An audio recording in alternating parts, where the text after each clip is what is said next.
ಏನಪ್ಪ ಅಂದ್ರೆ ಇವತ್ತು ಗುಂಡಾಗಿ ಹೆಚ್ಚು ನಮಗೆ ವೈರಿ ಆದ್ರಪ್ಪ ತೆಗೆದು ಬಿಡುವಂಥ ಒಂದು ನೇಚರ್ಗೆ ಬಂದಿಂಥದ್ದು.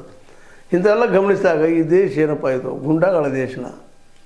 ಇಲ್ಲಿ ಯಾರಿಗೆ ಮಾತಿ ಬೆಲೆ ಇಲ್ಲ. ಇಬ್ಬರು ಸಜ್ಜನರಾಗಿ ಹೇಳ್ತಾರೆ, ವಾದ ಮಾಡ್ತಾರೆ, ನಾವು ಆರಿಸಿಲ್ಲ ನೀವು ಆರಿಸಿಲ್ಲ, ಅದು ನಿಮ್ಮ ಕಡೆ ಗಣ್ಯ ಯಾಕೆ?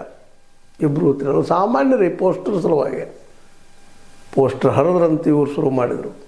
ಒಂದು ಸಣ್ಣದು ಅವರು ಫೋಟೋಗಳಿಂದ ಮತ್ತು ನಾವು ಇವತ್ತು ನಾವು ನಮ್ಮ ಮತದಾರರು ಸಹಿತ ಈ ಫೋಟೋಗಳು ನೋಡಿ ನಾವು ಓಟ್ ಹಾಕ್ತಾ ಇದ್ದೀವ. ಆದರೆ ಇವತ್ತು ಎಲ್ಲರೂ ಅದನ್ನ ತಿಳ್ಕೊಂಡ್ಬಿಟ್ಟಿದ್ದಾರೆ.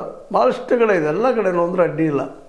ಮ್ಯಾಕ್ಸಿಮಮ್ ಫ್ಲೆಕ್ಸ್ಗಳು ಹಾಕ್ಕೊಳ್ಳೋದು, ಜೋರಾಗಿ ಆಡೋದು, ಕುಡಿಯೋದು, ಮಾಡೋದು, ಇದೊಂದು ದೊಡ್ಡ ಟೀಮ್ ಥರ ಆಗಿಬಿಟ್ಟದೆ ಎಲ್ಲ ಕಡೆನೂ. ಅಂಥದ್ದು ಬಳ್ಳಾರಿಲಂತೂ ಭಯಂಕರ ಅಂತ.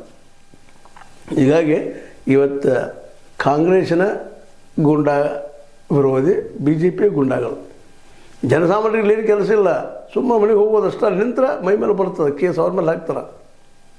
ಯಾಕಂದ್ರೆ ಇಲ್ಲಿ ಈ ಮತದಾರಗಳ ಗುದ್ದಾಟದಲ್ಲೇ ಸಾಯುವಂಥವ್ರು ಯಾರಪ್ಪ ಅಂದ್ರೆ ಬಡಪಾಯಿ ರಾಜಶೇಖರ ರೆಡ್ಡಿ ಅಂತ ಹುಡುಗ. ನೋಡ್ರಿ ಎಲ್ಲಿದು ಬಂದು ಏನೋ ಆಯಿತು, ಅವನು ಒಂದಿಷ್ಟೇನೋ ಹೊಸ್ತಾನ ಮಾಡಿದ, ಪೆಟ್ಟು ತಿಂದು ಸತ್ತು ಹೋಗ್ಬಿಟ್ಟ.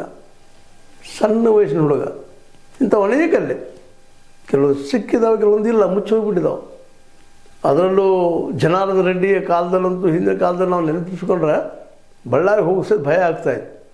ಇವತ್ತೊಂದಿಷ್ಟು ಏನೋ ಎಲ್ಲ ಶಾಂತ ಆಗ್ಯದಪ್ಪ, ಏನೋ ಆಗಿದೆ ಅಂತ ಅನ್ನೋಷ್ಟರಲ್ಲಿ ಮತ್ತೆ ಇದು ಶುರುವಾಗಿಬಿಟ್ಟದೆ.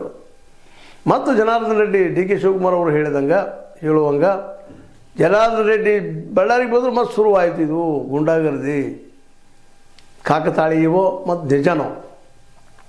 ಯಾಕಂದರೆ ಇಡೀ ಮೈ ತುಂಬ ಅವ್ರು ತಲೆ ತುಂಬಿದ ವಿಚಾರ. ದುಡ್ಡನ್ನ ಹೆಂಗೆ ತಯಾರು ಮಾಡಬೇಕು, ಹೆಂಗೆ ಕೂಡಿಸ್ಬೇಕು, ದುಡ್ಡನ್ನ ಕೂಡಿಸೋಕೆ ಹೊರಟ್ರೆ ಮನುಷ್ಯ ಶುರುವಾಗಿಬಿಡ್ತು. ವಾಮಾರ್ಗ ಸ್ಟಾರ್ಟ್ ಆದವು. ನಮ್ಮ ವೈರಿಗಳು ಅಲ್ಲೆಲ್ಲಿ ಶುರು ಅದು ಹೆಚ್ಚಾಗಿ ಶುರುವಾಗಿಬಿಡ್ತಾರೆ. ಆ ದುಡ್ಡಿಂದ ಗೆಲ್ಲೋದಲ್ಲ ಇವತ್ತು.